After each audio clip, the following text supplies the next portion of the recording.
መሰረት አድርጎ መሲያዊ እሳቤ እያደገ እንደመጣ እየተመለከትን ነበር። ከዚህም የተነሳ እንግዲህ መሲያዊ እሳቤ ቀስ እያለ ብሉይ ኪዳን ላይ እያደገ ቢመጣም እስራኤል ግን ስለ መሲያዊ ግንዛቤ ያላት መረዳት በጣም የወረደ እንደነበረ ስንመለከት ነበር። በአብዛኛው ከራሷ ጋር አያይዛ የመረዳትና እግዚአብሔር ለሷ የሚያስፈልጋትን ነገር ብቻ የሚሰጥ ወይም ለሷ በጣም የሚያደላ አድርጋ የመመልከትና ሌሎቹን አሕዛብ አገሮችን መናቅ እንደገናም እንደ አሕዛብ ኃጢአተኛ አይደለንም እኛ በፍጥረታችን እስራኤላዊ ነን የሚል አጠቃላይ እሳቤ አላቸው። እንደ ገላትያ መጽሐፍ ላይ ልክ ሲንጸባረቅ እናያለን። ገላትያ ምዕራፍ 2 ላይ ይሄ ሐሳብም ሲንጸባረቅ እንመለከታለን። እኛ በፍጥረታችን አሕዛብ አይደለንም የሚል አሕዛብን እንደ ቆሻሻ ወይም ኃጢአተኛ እንደሆነ አድርጎ መመልከትና ራሳቸውን ደግሞ በጣም የነጻ አድርጎ የመመልከት እሳቤ አለ። እንግዲህ ሁለቱን ነገር ለያይተን ማየት አለብን። እስራኤልን ስንመለከትና እግዚአብሔር በመጽሐፍ ውስጥ ያስቀመጠውን ቃል ኪዳን ስንመለከት ለያይተን ማየት አለብን። እግዚአብሔር በመጽሐፍ ውስጥ ያስቀመጠው ቃል ኪዳን መሰረት ጠብቆ የሚንቀሳቀስና መሄድ እንደሆነ እንመለከታለን። ባለፈው ጊዜ እንደተመለከትነው ለአዳም የገባውን ቃል ኪዳን ቀስ እያለ እያሳደገ እንደመጣ ነገር ግን እስራኤል ደግሞ እምቢተኝነቷ እየጨመረ እንደመጣና ለቃል ኪዳኑ የሚመች ማንነት እንዳልነበራት እንመለከታለን። በተደጋጋሚ በ7:22 ላይ በአሶር ስትወረር እናያለን። እንደገና ደግሞ ባለፈው ጊዜ እንደተመለከትነው ሰለሞን በተለይ የሚስቶቹን አማልክት ካመለከ በኋላ ወደ ሚስቶቹ አማልክት ራሱን ካዘነበለና መስገጃን ከሰራ ካመለካቸው በኋላ እግዚአብሔር የተናገረውን ነገር እናያለን። በአንተ ዘመን ሳይሆን በልጅ ዘመን ይሄ መንግስት ይከፈላል ብሎ ሲናገረው እንመለከታለን። ከዚህም የተነሳ ሁለቱ ክፍሎች ሲለያዩ እናያለን። 10 ነገዶች አንድ ላይ ሰሜን እስራኤልን ሲመሰርቱና ቢንያምና ይሁዳ ደግሞ ደቡብ እስራኤልን ሲመሰርቱ እናያለን።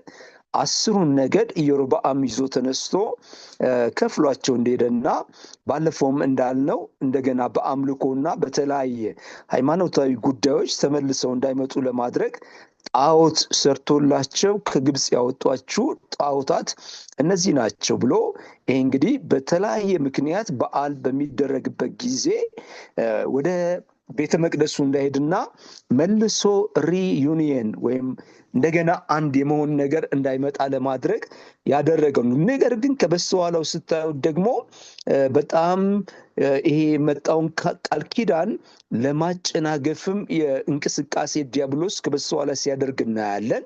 ምክንያቱም አጠቃላይ እስራኤል ጣዖትን የምታመልክ ከሆነ ቃል ኪዳኑ የሚፈጸምበት ምንም አይነት መስመር የለም። ከዛ ጊዜ ጀምሮ እንግዲህ ሰሜን እስራኤል ላይ የተነሱትን 20 ነገስታት ብንመለከት ከኢዮርብዓም ጀምሮ እንደገና ደቡብ እስራኤልም ላይ የተነሱትን ነገስታት ብንመለከት እንደነ ኢዮስያስ ያሉ ካልሆነ እና የተወሰኑ 2 እንደዚህ በጣት የምንቆጥራቸው ነገስታት ካልሆኑ ሁሉም ጣዖትን ወደ እስራኤል ምድር ያስገቡና ያመልኩ እንደነበረ እንመለከታለን። ይሄ እንግዲህ ከላይ ስናይ ጣዖትን ማምለክ ወይም ብቻ ይመስለናል። ነገር ግን አጠቃላይ እስራኤል ጣዖትን ካመለከ ይሄ ቀደም ብለን የተመለከትነው ቃል ኪዳን የሚፈጸምበት መንገድ ይጠፋል። ዲያብሎስ ተግቶ የሚሰራው እንግዲህ ያ ቃል ኪዳን እንዳይፈጸም ራሱን እንዳይቀጠቀጥና ቃል ኪዳኑ ተፈጽሞ ቅጣቱ እንዳይመጣብን ለማድረግ ተግቶ እንደሚሰራ እንመለከታለን። ከፊት ለፊት በማይታይ መንገድ እስራኤል ከአሕዛብ ሀገር ጋር በመተባበር ለኢኮኖሚ ለተለያየ ጉዳይ በሚመስል መንገድ ነው ይህን የምታደርገው። እነ አሼራ፣ እነ ተሙዝ፣ እነ በዓል፣ እነ በዓሊም እነዚህ በሙሉ ከበረከትና ከልምላሜ ከምርታማነት ጋር የተያያዙ አማልክቶች ናቸው። ያንን ለማግኘት ስትል ነገር ግን ከበስተኋላው ደግሞ ያለው እስራኤል ውስጥ ያለውን ተስፋ ማቀጨጭና ማጥፋት እንደሆነ የዲያብሎስ አጀንዳ በደንብ ትልቁን ፒክቸር ስንመለከት ማየት እንችላለን። ከዚህም የተነሳ ሲል እንደዛም ሆኖ እንኳን እግዚአብሔር ቅሬታዎችን በጣም ጥቂትም ቢሆኑ ቅሬታዎችን የተጠቀመ ይሄ ሬምናንት ቴዎሎጂ የምንለው የቅሬታዎች ነገረ መለኮታዊ እሳቤ ማለት ነው። ስለዚህ እግዚአብሔር በብዙሃኑ ላይ አይደለም የሰራው። ይሄ አጠቃላይ ኔሽን ላይ አልሰራም። ኔሽኑም በጣም እየተበላሸ ሲመጣ በጣም ጥቂት ቅሬታዎችን በመጠቀም ቃል ኪዳኑን ከአንድ ዘመን ወደ አንድ ዘመን ያሻግር ነበር። ከዚህም የተነሳ እንደገናም የማስተካከልም እርምጃ ይወስድ ነበር። 722 ቢሲ ላይ እስራኤል በአሶር ሲወረርና ግዞት ሲሄድ እንመለከታለን። እነ ሰማሪያ ከአሕዛብ ጋር እስኪቀላቀሉ ድረስ ምክንያቱም በዛ ዘመን ያለው የአሶራውያን ኢምፓየር ዲፖርቴሽንና ዲፖርቴሽን ብቻ ሳይሆን ሀገር ላይ ሰዎችን ወደ ሌላ ሀገር ይወስዳል። ከሌላ ሀገር ላይ ደግሞ ያሉትን ያመጣና የመቀየጥ እንቅስቃሴ ነበረ። ይሄ በኢምፓየሩ ላይ ኩዴታ እንዳይፈጸምና የተለያየ ችግሮች እንዳይፈጠር ለማድረግ የሚያደርገው እንደነበረ ማየት እንችላለን። ከዚህም የተነሳ ሰማሪያ ሲቀላቀል እናያለን። ከዚህ ከ722 ቢሲ ጀምሮ በሰማሪያና እንደገና በአይሁዳውያን መካከል የከረረ ግጭት ሲፈጠር እናያለን። ዘራችን አሰድባችኋል፣ ወደ ቤተ መቅደስ አትገቡም እና እንደዚህ የሚል በጣም የከረረ ነገር ሲነሳ እናያለን። ከዚህም የተነሳ ሰማርያውያን እንደገና የራሳቸውን ፔንታቱክ ሲያዘጋጁ እናያለን። ዘሰማሪታን ፔንታቱክ የሚባለውን በተወሰነ ደረጃ አንዳንድ ሀሳቦችን ቀይረው እንደ ዘዳግም 6 እና የተለያየ ስፍራ ላይ ያሉትን በዘዳግም 12 ላይ እኔ በማሳይ በአንድ ስፍራ ቤተ መቅደስ ሰራልኛለ በአንድ ልብም ሆነ ታመልከኛለ የሚለውን እኔ በማሳይ በአንድ ስፍራ ቤተ መቅደስ ሰራልኛለ እሱም ስፍራው ገራዚም ተራራ ላይ ነው ብለው እንደዚህ አይነት ጭማሪዎችን በማድረግ ሰማርያውያኖች እንግዲህ ገራዚም ተራራ ላይ ቤተ መቅደስ ለመስራት እንቅስቃሴ ሲያደርጉ እናያለን። ይሄ ደግሞ የባሰ ግጭታቸውን እየጨመረው ሲመጣ እንመለከታለን። ስለዚህ ይሁዳ ውስጥ የሚነሳ ንጉስ ትልቁ ሚሽኑ ገራዚም ተራራ ላይ የሚሰራውን ቤተ መቅደስ ማፍረስ ወይም እንዳይሰራ ማድረግ እንደሆነ እናያለን። ከዚህም የተነሳ አዲስ ኪዳን ድረስ ትዝ ይላችኋል ጌታ ኢየሱስ ክርስቶስን ከሰማርያዊቷ ሴት ጋር ሲናገር አንተ ሰው ከዚህ ሴት ጋር ምን ታደርጋለህ ሲሉት ይሄ ማለት ነው ስመጣ ትቀጣታለህ እና ታስወግዳቸዋለህ ብለን ስንጠብቅ ከነሱ ጋር ህብረት አደረክ እንደማለት ተገርመው ተደንቀው እንደሆነ እንመለከታለን። ከዚህም የተነሳ እንግዲህ 722 ላይ ይሄኛው ሰሜኑ እስራኤል ዲፖርት ሲደረግና እንደገና ሲወረር እንመለከታለን። ከእስራኤል ላይ ደግሞ ከሰሜኑ እስራኤል ደቡቡ አልተማረም። እንደ ሆሴዕ መጽሐፍ ላይ እህቷን አይታ ደቡብ አልተማረችም ይላል። ከዚህ የተነሳ ከ100 ዓመት በኋላ ደግሞ ከ605 እስከ 597 ድረስ ደቡቡ በባቢሎን ኢምፓየር ግዞት ሲሄድ እናያለን። በጣም የከፋ ግዞት እነ ኤርሚያስ መጽሐፍ፣ እነ ኢሳያስ መጽሐፍ፣ እነ ሕዝቅኤል መጽሐፍ ኤርሚያስ፣ ሕዝቅኤል በተለይ ይህን ዲፖርቴሽን ይህን ወደ ግዞት መሄድ የሚናገሩ መጽሐፎች ናቸው። በጣም የጣዖት አምልኮ በሶ ነበር። እንደ ኤርሚያስ 4 ላይ አንድም ሰው እንደሌለ አንድ ሰው ካገኘ እኔ ህዝቡን እምራለሁ ይላል እግዚአብሔር። አንድ ሰው እስኪጠፋ ድረስ ካህናት ትተውኝ ሄዱ፣ ባለ ኦሪቶች ትተውኛል፣ ነገስታት አመጹብኝ እና ነቢያት በበዓሊም መንፈስ ተነበዩ እያለ ይናገራል። አንድ ሰው እንኳን ቢገኝ ምሕረት አደርጋለሁ ይላል እግዚአብሔር። ይሄ ምን ያክል እስራኤል እና ይሁዳ እንደገና በጣም ከቅድስና ውስጥ እንደወጣ እናያለን። እግዚአብሔር እንግዲህ ይህንን ነገር እንደገና መሲያዊ ቃል ኪዳንን እንደሚገባ ለመጠበቅ ይሁዳን መቅጣትና ወደ ባቢሎን መውሰድ ነበረበት። ኤርሚያስ መጽሐፍ ላይ እንደገና የመመለስ ተስፋ እንዳላቸው ሲያስቀምጥ እናያለን። የአዲሱ ዘመንም ቃል ኪዳን ኤርሚያስ 31 ላይ ሲያስቀምጥ እናያለን። እንግዲህ ይህን ሰርቬይ የምናደርግበት ምክንያት ምን ያክል መሲያዊ ቃል ኪዳንን ለማጥፋት የነበረው ግብግብ እንድታዩት ነው። ከላይ የባቢሎን ግዞት ምናምን የሚመስለን ውስጥ ግን ይህን የሚያመጣው የጣዖት አምልኮ ነው። ዘዳግም 28 ላይ እግዚአብሔር ከግብፅ ምድር አውጥቶ መሬት ሰጥቷቸዋል። እምቢ ካሉና ከ1 እስከ 13 እሺ ብትሉ ይላል። በጣም ብዙ ጊዜ የሚሰበከው እሱ ነው። ነገር ግን ከ14 ጀምሮ እስከ 68 አካባቢ ድረስ እምቢ ብትሉ፣ በጣም ሰፊ ክፍል እምቢ ብትሉ ነው እና ያ አይነካም ብዙ ጊዜ። እግዚአብሔር ግን በብዛት የተናገረው እምቢ ብትሉ የሚለውን ነው። በጣም ሰፊ የመጨረሻው ቅጣታቸው ግዞት እንደሚሄዱ ሲያስቀምጥ እናያለን።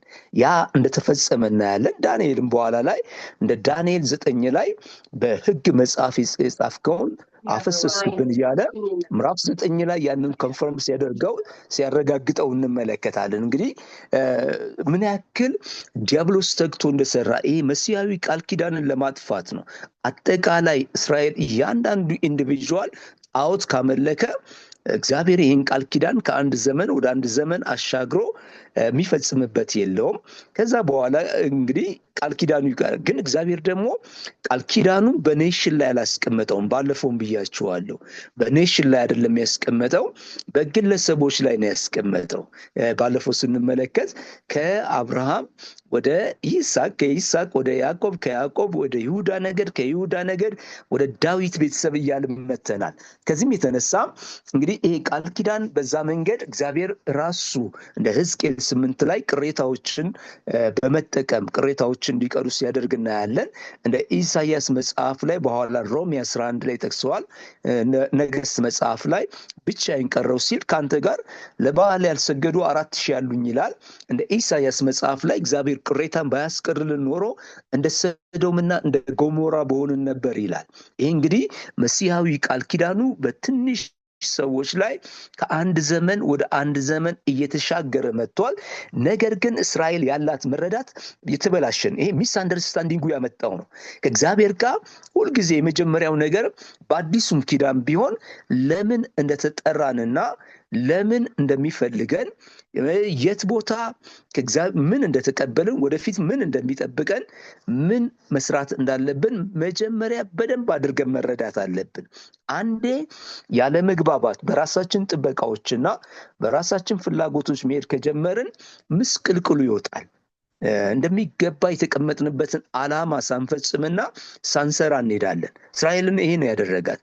ከግብፅ ሲያወጣት ለምን እንዳወጣት አላወቅም። መሲሐዊ ቃል ኪዳንን ለመፈጸም እንደሆነ አልገባትም።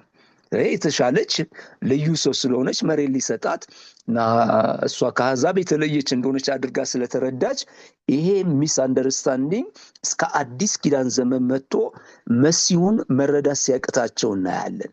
እንደ ኢሳይያስ 1:3 ላይ በሬ ገዢውን አወቀ፣ አህያም የጌታውን ገጣ፣ እስራኤል ግን አላወቀም፣ ሕዝቤ ግን አላስተዋለም እያለ ያስቀምጣል።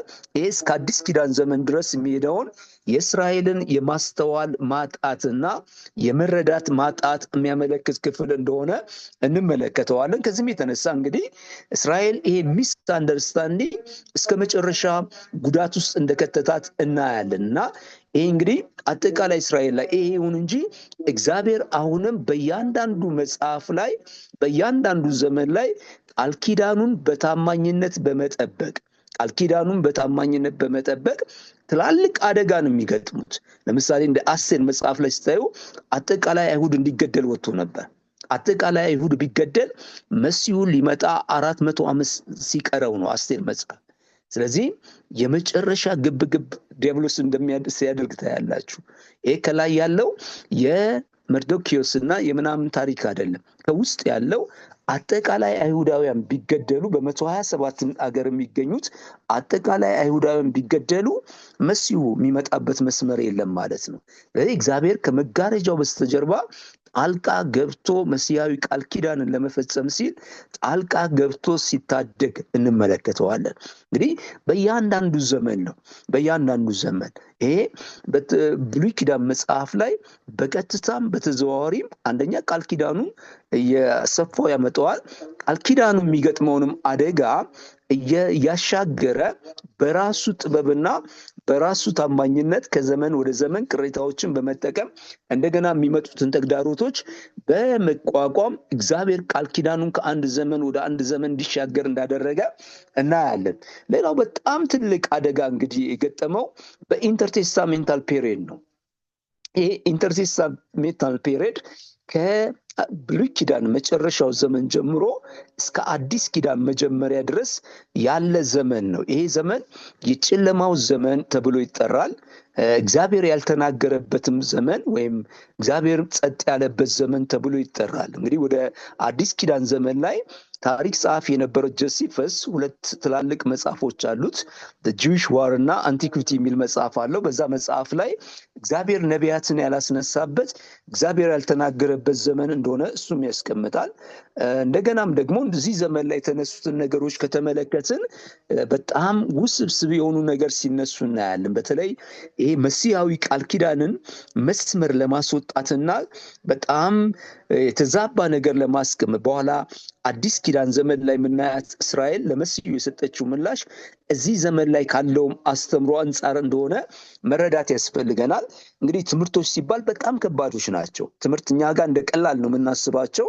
ትምህርቶች ሰዎችን የማንሻፈፍ አስተሳሰባቸውን፣ እይታቸውን፣ ጥበቃቸውን፣ አካሄዳቸውን ከመስመር የማስወጣት ወይም ደግሞ መስመር ላይ የማስገባት አቅም አላቸው።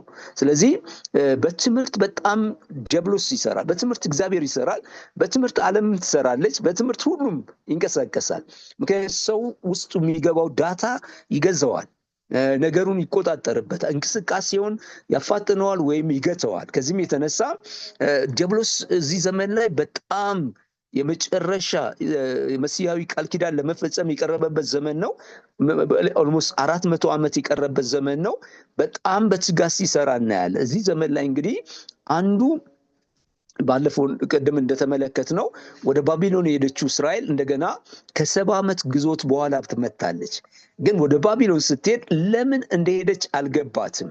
እንዳውም አንዳንዶች በጣም ለበረከት እንደሄዱ አድርገው አስበውታል። ከዛ ትንሽ ጠባብ ሀገር ወተን ባቢሎን ላይ መጣን። ሰፊ ሀገር ላይ ኢንቨስትመንት ውስጥ ገባን፣ እርሻ ላይ ገባን፣ የመንግስት ባለስልጣኖች ሆንን። ስለዚህ ለበጎ ነው የመጣ ነው ያሉዋል። ጥቂት ሰዎች ደግሞ እንደነ ዳንኤል አይነት ምዕራፍ 9 ላይ እንዳስቀመጠው ለኛ እዚህ መገኘት እፍረት ነው ይላል። ለኛ እዚህ መገኘት ለክርስቲያን እግዚአብሔር ባለበት ስፍራ ላይ ብቻ ነው መገኘት ያለበት። እግዚአብሔር በሚከብርበት ስፍራና እግዚአብሔር በሚሰራበት ስፍራ ላይ መገኘት ለክርስቲያን በረከት ነው። ከዛ ውጪ ያለው ለክርስቲያን ለዓለማውያን ሊሆን ይችላል። ዓለማውያን በመብላት በመጠጣት በመልበስ እና ዓለምን በመጠቀም ስለሆነ ስኬታቸውን የሚለኩት ለነሱ ሊሆን ይችላል። ለክርስቲያኖች ግን እግዚአብሔር ባለበት ስፍራ ላይ መገኘት ብቻ ነው ስኬታቸው። ለዚህ ነው ዳንኤል 3ኛ ሰው ነው፣ የዓለም ማለት ነው፣ ኢምፓየር ነው የዛን የምናወራው። ግን ለእኔ እዚህ መገኘት እፍረት ነው ሲል እናያለን። ቤተ መቅደስ ነበር መገኘት ያለብኝ ማለት ነው። ከዚህም የተነሳ እንግዲህ እዛም ጋር እንደሚገባ ንስሐ ገብተዋል መጡም። ከዚህም የተነሳ ችግሮች እየጨመሩ ሲመጡ እናያለን። ወደ ምድራቸው ተመልሰዋል። በ3 ዙር ተመልሰዋል። በዘሩባቤል፣ በነዕዝራ፣ በነህምያ በ3 ዙር ተመልሰዋል። ነገር ግን የተለወጠ ነገር የላቸው። ባቢሎን ሄዶ ንስሐ ምድራቸው ላይ ከመጡ በኋላ ፖስት ኤግዚሊክ ራይቲንግ እነ ሐጌ እነ ምናምንን እነዚህ ደቂቀ ነቢያት የሚባሉትን ብንመለከት አሁንም ተመልሶ ችግር ነው። ድብልቅ ጋብቻ ነበር። የተለያየ አስራት አለመስጠት፣ ለእግዚአብሔር አለመገዛት፣ እንደ እግዚአብሔር ሐሳብና ፈቃድ አለመውጣት፣ አለመግባት፣ በጣም ብዙ ችግር ነበረባቸው። የተለወጠ ማንነት ይዘው አልመጡም። ስለዚህ ችግራቸው እየቀጠለ ሲመጣ እናያለን። ከዛ ግሪክ እንደገና ሲይዛቸው እንመለከታለን። ወደ 63 ቢሲ አካባቢ ደግሞ ሮማውያን እንደገና ሲይዟቸው እንመለከታለን። እንግዲህ እዚህ ኢንተርቴስታሜንታል ፔሪየድ ላይ ፖለቲካሊ በጣም ብዙ የተፈጸመ ነገር አለ።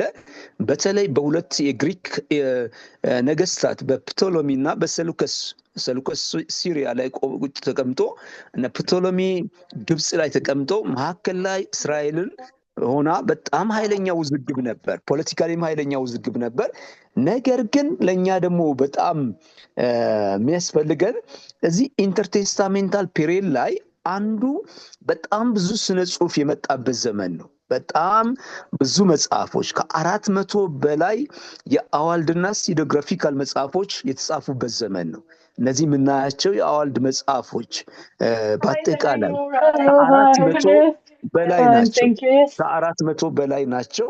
እነዚህ ከ400 በላይ መጽሐፎች እንግዲህ የተለያየ ፎርማት አላቸው። የጥበብ መጽሐፎች አሉ፣ ሪሪትን ባይብል የሚባሉ አሉ። መጽሐፍ ቅዱስን እንደገና መጽሐፍ እንደነ ሄኖክ መጽሐፍ እነ ኩፋሌ መጽሐፍ እነ ጄኔሲስ፣ አፖክሪፎን፣ ቴስታመንት ኦፍ ፓትሪያርክ የሚባሉት መጽሐፍ ቅዱስን እንደገና የመጽሐፍ ነው። ግን መጽሐፍ ቅዱስን እንደገና መጽሐፍ ሲባል ለአንድ ግሪካዊ እንዲገባውና መጽሐፍ ቅዱስ ላይ ችግር አለበት አይገባውም የሚሉትን ነገር እያስተካከሉ አዳዲስ ነገር እየጨመሩ የመጽሐፍ ነገር ነው። ስለዚህ የዝማሬ መጽሐፎች አሉ፣ መጽሐፍ ቅዱስ እንደገና መጽሐፍ አለ፣ የደማስከስ ዶክመንት የሚባሉ አሉ፣ የኩምራን ኮሚኒቲ መጽሐፎችና የተለያየ ሳቢዎች አሉ። በጣም የበዛ አይነት የተለያየ እንቅስቃሴ የሚደረግበት ዘመን ነበር። በጣም ብዙ ስነ ጽሁፍና በጣም ብዙ አመለካከት የዳበረበት ዘመን እንደነበረ እናያለን። እንግዲህ ከ400 በላይ መጽሐፎች ተጽፈዋል። እንግዲህ ኦርቶዶክስ ላይ ወደ 15 መጽሐፍ ሲወስዱ እናያለን። ካቶሊክ ወደ 7 መጽሐፍ ሲወስዱ እናያለን። ከነዚህ አዋልድ መጽሐፎች ላይ የታሪክ መጽሐፎች አሉ እንደነ መቃቢያን የሚል መጽሐፍ አለ፣ ሌሎችም አሉ። የትንቢት መጽሐፍ፣ እነዚህ መቃቢያን መጽሐፎች አንዳንዶቹ በተለይ ይህን ዘመን ለማወቅ በጣም ያገለግሉናል። እንደ መጽሐፍ ቅዱስ ባንቀበላቸውም ነገር ግን በዚህ በ400 ዓመት ምን ነገር ተፈጸመ፣ ምን ተከናወነ፣ ምን ተሰራ የሚለውን ነገር በትክክል ማወቅ አዲስ ኪዳንን ለመረዳት በጣም ያገለግለናል። ፈሪሳውያን የተጀመሩት እዚህ ዘመን ላይ ነው። ሰዱቃውያን የምናገኛቸው እዚህ ዘመን ላይ ነው። ጸሐፍትን የምናገኘው፣ ሐስዲሞችን የምናገኘው እዚህ ዘመን ላይ ነው። አዲስ ኪዳን ላይ ስንገባ ፈሪሳውያን፣ ሰዱቃውያን ይለናል። እንግዲህ እነዚህ ብሉይ ኪዳን ላይ የሉም። እዚህ ኢንተርቴስታሜንታል ፔሪየድ ላይ ናቸው ያሉት። ያንን ለማወቅ ይረዳናል እና ብዙ ነገሮችን አዲስ ኪዳን ላይ የነበረውን አጠቃላይ ጥበቃ፣ ለምሳሌ እንደ ዋር ስክሮልስ ላይ መሲሁ እንደ ጀነራል ይመጣል ይላል። እስራኤልንም ከጠላቶቿ ይታደጋታል ይላል። ስለዚህ ልክ ካያቸው አዲስ ኪዳን ላይ ክርስቶስን ለማንገስ ሲንቀሳቀሱ እናያለን። ያ ግን እውነት መሲህ ከሆንክ ንገስና እስከ ጠላቶቻችን ታደገን ነው። ሮማውያን ከ63 ቢሲ ጀምሮ ይገዟቸው ነበር። ከ63 ቢሲ ጀምሮ ይገዟቸው ስለነበረ ያንን ለማድረግ እንደሆነ፣ ያንን ቼክአፕ ለማድረግ እንደሆነ፣ ነፃ እንዲያወጣቸው ከመፈለግ የተነሳ እንጂ መሲህነቱ ላይ አይደለም። እንግዲህ ይሄ ሁሉ መሲያዊ ጥበቃቸው አጠቃላይ የእስራኤል ነገር በጣም ጠንካራ ይሁን። ኦፍኮርስ እነዚህ ፈሪሳውያን ሲነሱ በጣም ጥሩ ናቸው። ቤተ መቅደስ ውስጥ ያለውን ቅድስና በህይወታችን እየተገበርን፣ በአዲሱ ዘመን ያለውን ቅድስና በህይወታችን እየተገበርን ለሌላው ማህበረሰብ እናሳይ ነው። ቅድስተ ቅዱሳን ውስጥ ያለውን አይነት ቅድስና እየኖርን እናሳይ የሚል እሳቤ ይዘው ነው የተነሱት። ስለዚህ በጣም ራሳቸውን በጣም ብዙ አይነት ፈሪሳዊ አለ። ትከሻው ሰፊ ፈሪሳዊ፣ አንጋጦ የሚሄድ ፈሪሳዊ ይባላል። ሴት ላለማየት ላለመርከስ ቀና ብለው ወደ ላይ ያዩ የሚሄዱ በጣም ብዙ አይነት። ግን ፈሪሳዊ ማለት መለየ፣ የተለየ ማለት ነው። የተለየ ራሱን ለይቶ ለቅድስና ለጽድቅ መነሻው ላይ ጥሩ ነበር። ቀስ እያለ ግን እያደገ ሲመጣ ችግሮች ሲፈጠሩ እናያለን። እንደገናም ሰዱቃውያንም እዚህ ዘመን ላይ ነው እንትን ያሉት። ሰዱቃውያን ምናልባት እዚሁ ዘመን ላይ ከአንድ ወገን ላይ የተነሳ እንቅስቃሴ ቤተ መቅደስ ላይ ያሉ የክህነት አገልግሎት ያላቸው ሰዎች ናቸው። ከዛ ላይ የመጣ እንቅስቃሴ እንደሆነ መመልከት እንችላለን።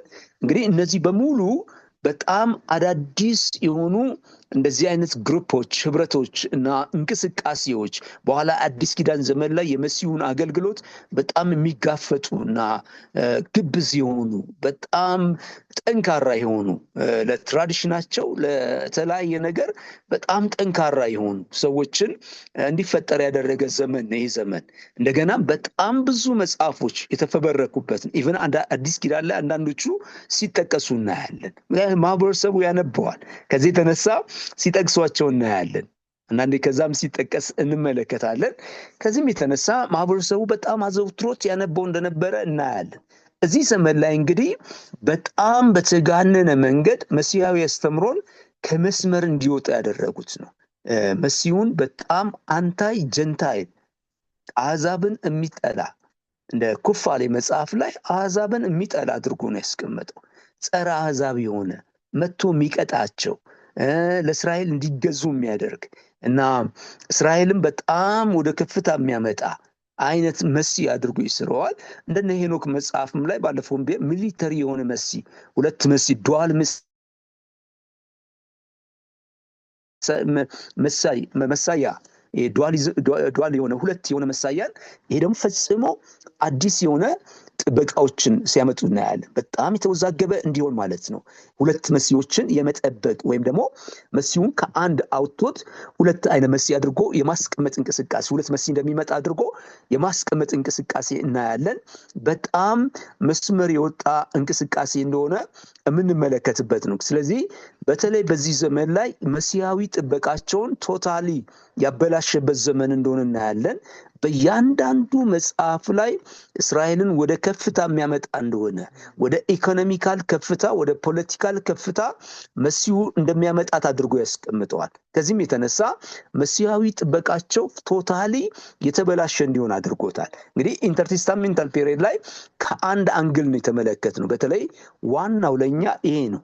መሲያዊ ጥበቃው አዲስ ኪዳን ላይ ልክ እንደዚህ እንደ ግራ ሊገባችሁ ቻለ። በኋላ የምንመለከት እንደ ግራ ሊገባችሁ ቻለ።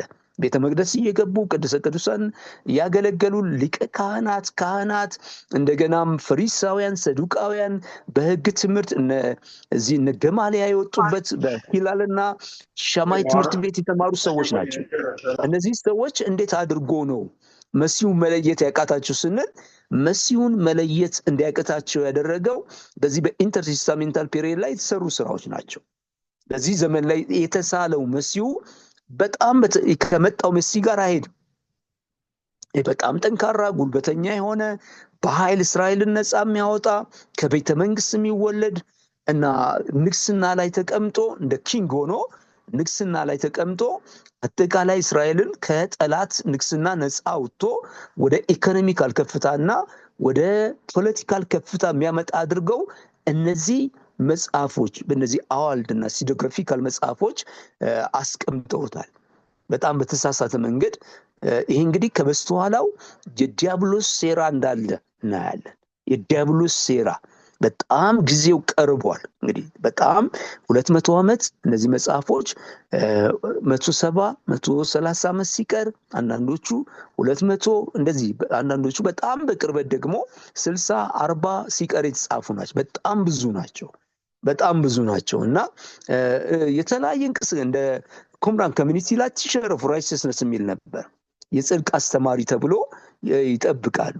የጽድቅ አስተማሪ ይሄ እንግዲህ የኩምራን ኮሚኒቲ በእስራኤል ረክሳለች ብሎ የወጣ ማህበረሰብ የወጣ ቤተሰብ ያ ቤተሰብ እዛው ምድረ በዳ ኩምራን አካባቢ ላይ ተቀምጦ ቀስ እያለ በኩምራን ኮሚኒቲ ኩምራን አካባቢ ላይ ልክ ማህበረሰቡን አክፎ የሚያስተዳድርበት ነገር ከከፈተ በኋላ የራሱ ሕግ ያለው የራሱ ትምህርቶች ያሉት የራሱ መጽሐፎች ያሉት የፔሸር አተረጓጎምን ተጠብቆ መጽሐፎችን እየተረጎሙ ሕግጋትን እያወጡ የተቀመጡ የነበሩ ሰዎች ናቸው።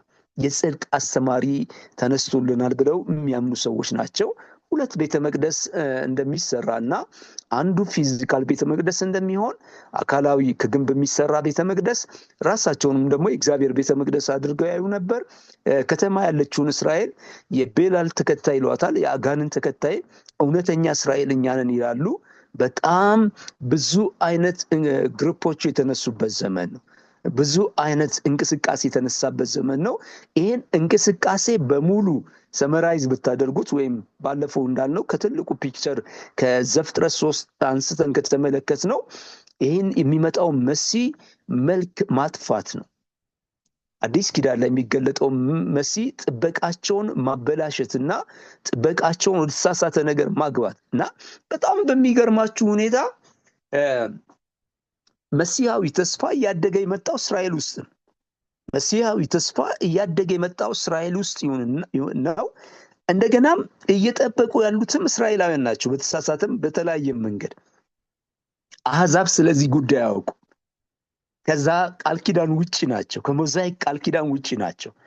ነገር ግን አስደናቂው ነገር በመሲሁ ላይ ጠላት አድርጎ ያስነሳቸው ራሳቸውን አይሁዳውያን አዲስ ኪዳን ላይ እንደምትመለከቱት ካህናት፣ ሊቀ ካህናት፣ ፈሪሳውያን፣ ሰዱቃውያን ደግሞ በጣም አገልግሎት ላይ ያሉ ሰዎች ናቸው።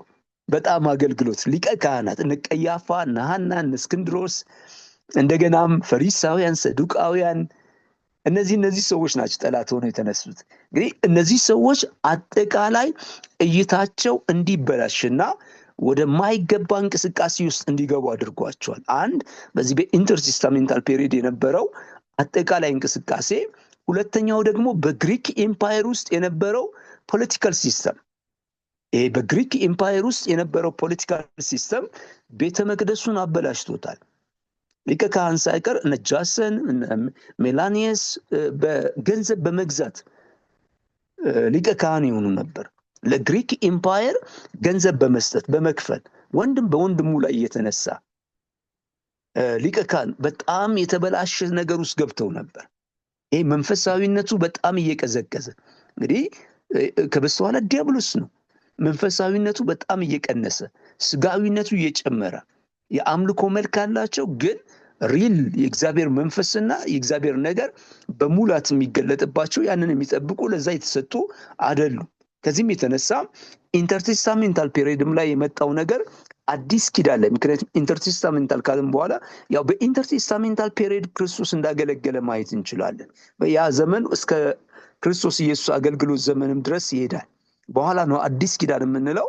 ልክ የኪዳን ለውጥ ከተደረገበት ጊዜ ጀምሮ እንደገናም ደግሞ እጃችን ላይ ያሉ መጽሐፎችን ይዘን ነው አዲስ ኪዳን የምንለው።